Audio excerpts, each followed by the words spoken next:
staying with Republic. I'm Suesha Sam, joining you at 4:30, and we straight away cut across to some breaking news coming in as there are fast-paced developments in the investigation that has been initiated by the MHA in the Sonia Trust scam. Now, the interministerial team that was set up by the Ministry of Home Affairs has had its first meeting, primarily to look into the alleged violation of PMLA FCRA IT Act that is underway, and this is in the Rajiv Gandhi Foundation.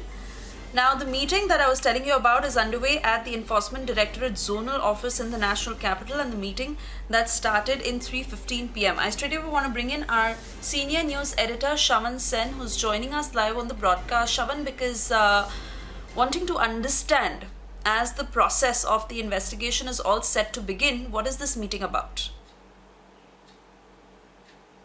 Well, in fact, as far as the details that we have at this point in time, this is the first meeting that is taking place of the probe panel. In fact, the meeting is taking place at the Enforcement Directorate's zonal office in the national capital. This panel essentially is being headed by a special director rank officer from the Enforcement Directorate, Mr. Vivek Wadekar, is heading this entire panel. What the mandate as far as this panel is concerned, that would essentially include the Central Bureau of Investigation officer, who would be also part of this panel. Apart from that, the Income Tax Department and the Enforcement Director both would essentially be part of this entire panel, looking into the FCRA violations, secondly with regards to the PMLA violations that the panel would be looking into. When I say PMLA violations, that would essentially be, remember, the foreign contributions that the Rajiv Gandhi Charitable Trust has essentially received is roughly about 293 crore, starting from the year to 2013 all the way to 2019.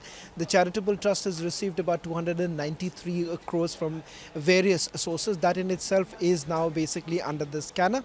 Apart from that, Republic Media Network has also exposed how Rajiv Gandhi Foundation has essentially received funding from various dubious companies, also companies that have now been under the scanner of the Enforcement Directorate as well as the Central Bureau of Investigation, beginning from companies like Unitech, which was being probed by the CBI in the 2G scam. And then you've also had Mehul Choksi, the other fraudster, whose company had essentially paid money to the Rajiv Gandhi Foundation. All of that now basically come under the scanner.